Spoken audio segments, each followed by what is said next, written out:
Students, welcome to our amazing education platform बाल स्टडी। आपके अपने यूट्यूब चैनल बाल स्टडी में आपका स्वागत है।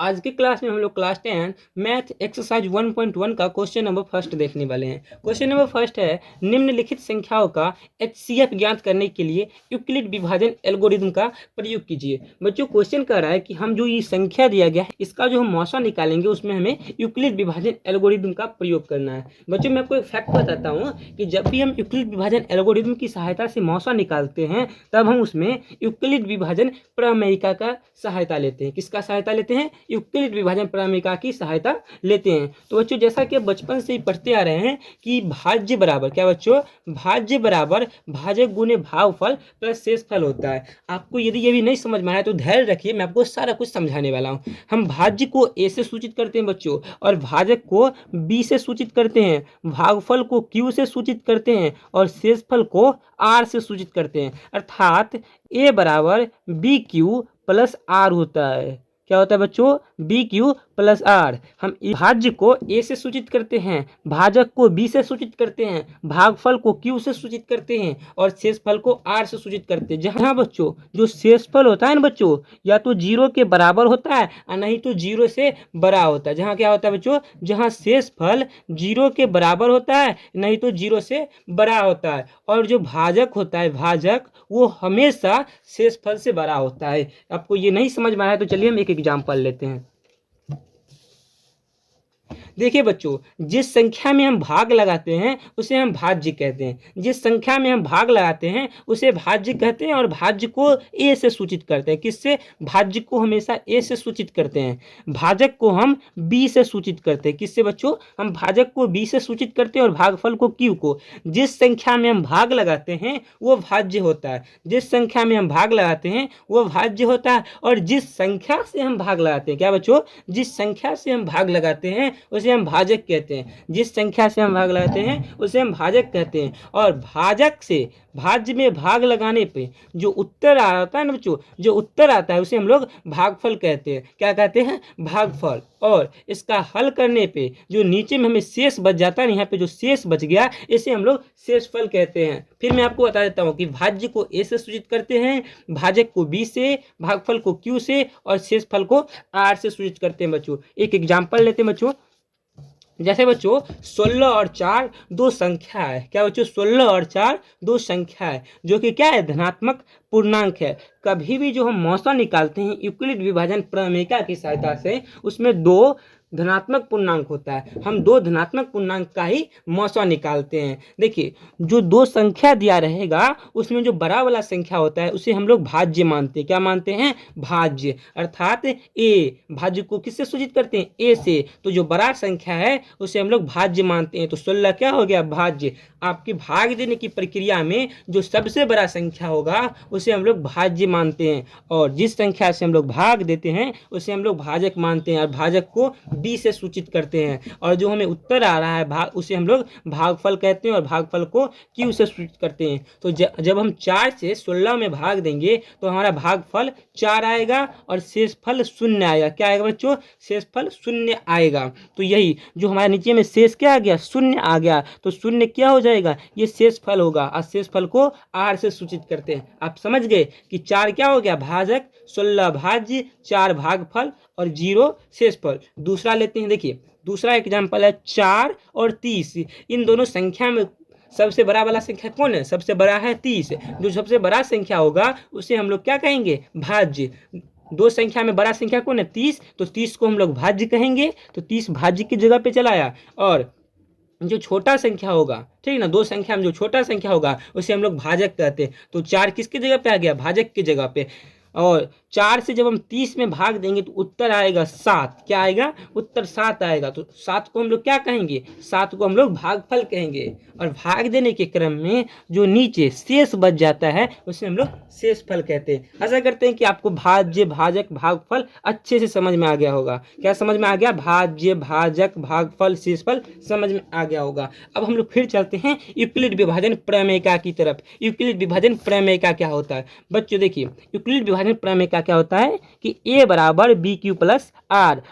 अर्थात जो भाज्य होता है वो भाजक और भागफल के गुणनफल और शेष फल के योग के बराबर होता है। यही ना A equal to B Q plus R. यहाँ पे आप फिर एग्जाम्पल लीजिए, देखिए ये जो 16 था, 16 था ना, ये किसके बराबर है? भाजक गुने भागफल, मतलब क्या 4 गुने 4 प्लस शेषफल। तो शेषफल कितना है? शेषफल 0 है। तो क्या 4 गुने 4 होगा बच्चों, यहाँ पे 4 गुने 4, तो 4 गुने 4।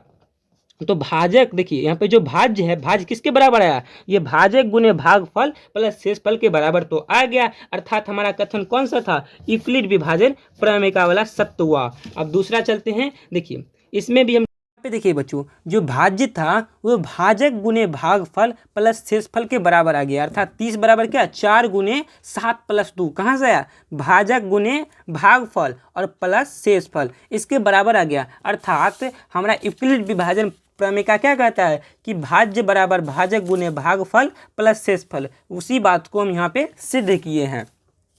तो हम इसी की सहायता से, क्या बच्चों, हम इसी की सहायता से हम लोग मौसा निकालेंगे। क्या बच्चों? मौसा निकालेंगे। बात और बच्चों, हमारा जो शेषफल है कभी भी देखिए 0 से छोटा नहीं आया, यहाँ पे भी 0 आया और यहाँ से 0 से बड़ा आया। इससे क्या स्पष्ट हुआ? जो शेषफल होगा या तो 0 होगा और नहीं तो 0 से बड़ा होगा, कभी भी शेषफल 0 से छोटा नहीं होगा। और ये जो भाजक कितना था? 4, हाँ शेषफल कितना आया है? 0। तो इससे स्पष्ट होता है, इससे क्या स्पष्ट होता है कि जो भाजक होगा हमेशा शेषफल से बड़ा होगा और शेषफल भाजक से हमेशा छोटा होगा। शेषफल क्या होगा? भाजक से हमेशा छोटा ही होगा।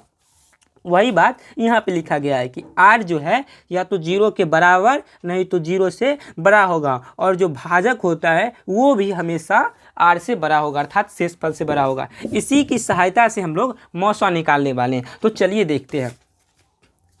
देखिए दो संख्या आपके सामने दिया गया है। एक जो दोनों संख्या में जो बड़ी संख्या होगी वो क्या होगा? वो भाज्य होगा। यहाँ पे लिखेंगे चूंकि 135 225 से छोटा, 135 जो है वो 225 से छोटा है। यही बात ना, इसका मतलब हुआ, इसका क्या मतलब हुआ कि 135 225 से छोटा है। जो संख्या बड़ा होता है ना उसके तरफ ये वाला मुंह खुला रहता है, वही बात यहाँ पे खुला हुआ है। सीधा समझिए, जो संख्या ताकतवर होगा वही ना तीर मारेगा। तो ये संख्या ताकतवर है तो तीर मार रहा है, अर्थात 225 बड़ी संख्या है। और जो बड़ी होती है वो भाज्य होता है, अर्थात ये क्या हो जाएगा? 225 हो जाएगा। ये क्या होगा? ये 225 हो जाएगा। और देखिए जो छोटा संख्या होता है उसे हम लोग b कहते हैं, अर्थात भाजक कहते हैं। तो छोटा 135 है, छोटा क्या है? 135, तो b बराबर क्या हो जाएगा? 135। अब देखिए हमें किसका उपयोग करना था? यूक्लिड विभाजन एल्गोरिदम का। और मैंने आपको बताया कि यूक्लिड विभाजन एल्गोरिदम की सहायता से जब हम मौसा निकालते हैं तब हम उसमें यूक्लिड विभाजन प्रमेयिका की सहायता लेते हैं। तो चलिए बच्चों, हम लोग यूक्लिड विभाजन प्रमेयिका की सहायता लेते हैं। हम यहाँ पे लिखेंगे सबसे पहले यूक्लिड विभाजन प्रमेयिका से। यूक्लिड विभाजन प्रमेय का क्या होता है बच्चों? मैंने तब से तो आपको यही समझाया कि a बराबर बी क्यू, क्या बच्चों? a बराबर बी क्यू प्लस आर, जो जहां 0 जो होगा r के बराबर होगा या r 0 से बड़ा होगा, और भाजक से हमेशा शेषफल छोटा होगा। वही बात हम यहाँ पे लिख देते हैं। अब देखिए बच्चों, a क्या है बच्चों? a 225 है, तो हम क्या लिखेंगे? चरण फर्स्ट, कॉमा देंगे और एक जगह पे जो है हम वो लिख देंगे। ये क्या है बच्चों? 225 और 225, ये क्या है? 225, तो 225 लिख दिए। अब देखिए, और b क्या है? b है 135, तो b की जगह पर 135 लिखेंगे। अब देखिए बच्चों, हमें q और r निकालना है। तो q और r कैसे निकालते हैं हम लोग? हम लोग जब 135 से 225 में, क्या बच्चों? जब हम लोग भाजक से, क्या, जब हम भाजक से भाज्य में भाग दे देंगे तो हमें भागफल और शेषफल प्राप्त हो जाएगा। तो हम लोग चलते हैं, भाग देते हैं। तो चलिए हम लोग 135 से 225 में भाग देते हैं।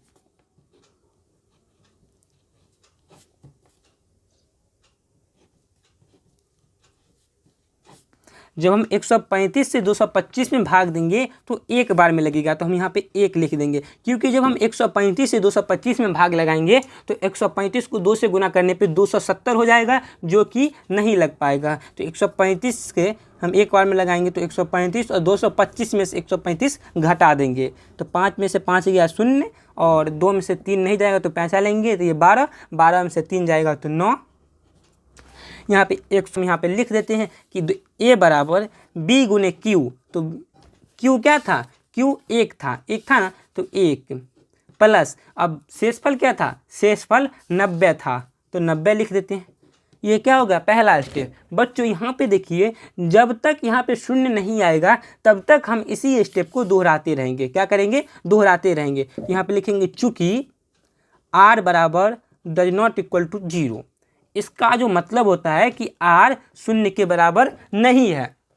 अब दूसरे स्टेप में हम क्या करते हैं बच्चों, दूसरे स्टेप में जो हमारा भाजक होता है, क्या बच्चों, जो हमारा भाजक होता है ना, वो भाज्य के स्थान पे आ जाता है और शेषफल भाजक के स्थान पे आता है। वो कैसे आता है मैं वो भी बताने वाला हूँ। चलिए पहले चरण 2 हम लोग लिख लेते हैं।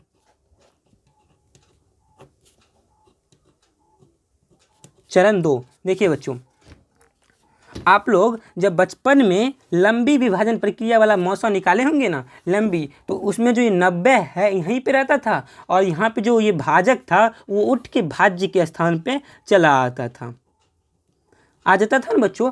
तो यही तो हम यहाँ कर रहे हैं। अब पुनः क्या करेंगे, ये जो शेषफल है, शेषफल उसे हम 135 अर्थात भाज्य में भाग लगाएंगे तो एक बार में लगेगा। तो 90 से 135 में भाग लगाएंगे तो एक बार में, तो 90 लिखेंगे और 135 में से 90 घटाने पे 5 में से 0 गया 5, और जब हम 13 में से 9 घटाएंगे तो कितना आएगा बच्चों, आ जाएगा 45। क्या आ जाएगा, 45 आ जाएगा। तो यहाँ पे भागफल क्या आ गया, 1 और शेषफल 45 आ गया। यही हम लिखते हैं। मैंने आपको क्या बताया था कि जो भाजक है, भाजक वो भाज्य के स्थान पे आ जाएगा, तो भाजक भाज्य के स्थान पे आ गया और उसके बाद जो शेषफल है वो भाजक के स्थान पे आ गया। और भागफल क्या आया था बच्चों, हम लोग भाग देने पे जब हम भाजक से भाज्य में भाग दिए तो भागफल क्या आया, भागफल 1 आ गया और शेषफल 45 आ गया। तो हम लिख देते हैं ए बराबर बी गुने क्यू प्लस आर। ये क्या हो गया, ये चरण 2 हो गया। क्या बच्चों, ये चरण 2 हो गया। फिर भी हमें r बराबर 0 नहीं आया तो हम फिर क्या करेंगे, इसी स्टेप को दोहराएंगे, लिख देंगे चूँकि। इस तरह से जो बच्चों हम चिन्ह दे रहे हैं ना, यही होता है चूँकि का चिन्ह। किसका चिन्ह होता है, चूँकि का। तो चूँकि r does not equal to 0, ठीक ना। इसीलिए अब चरण नंबर 3 पे हम लोग चलते हैं। चरण नंबर 3, चरण नंबर 3 में भी फिर क्या होगा, जो भाजक होगा वो भाज्य के स्थान पे आ जाएगा बराबर, और यहाँ जो शेषफल है वो भाजक के स्थान पे आ जाएगा 45। अब देखिए बच्चों, अब क्या है 45।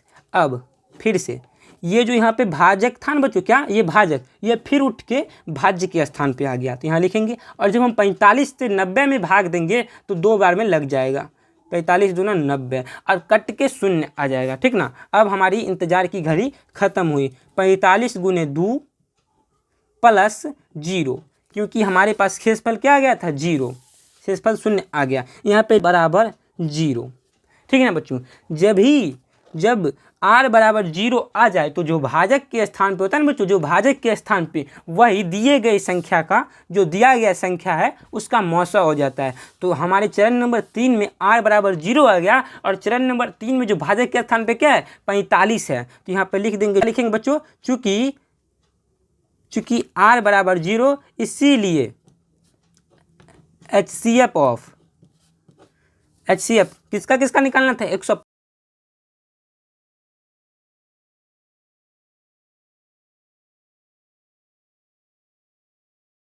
बराबर भाजक क्या है, यहाँ पे चरण नंबर 3 में भाजक के स्थान पे जो होगा वही इसका HCF हो जाएगा, अर्थात मौसा हो जाएगा। तो क्या हो जाएगा आंसर, 45। आशा करता हूँ कि आपको सबसे बेहतरीन ढंग से समझ में आया होगा। यदि आपको थोड़ी भी तकलीफ है तो आप हमें टेलीग्राम पे संपर्क कर सकते। टेलीग्राम ग्रुप का लिंक आपके डिस्क्रिप्शन में दिया गया है, आप वहाँ से हमसे संपर्क कीजिए। आपको जो भी डाउट होगा हमारे टीम के एक्सपर्ट के द्वारा सॉल्व किया जाएगा। अगले क्वेश्चन का वीडियो देखने के लिए चैनल को सब्सक्राइब कर दीजिए, वीडियो को लाइक कर दीजिए।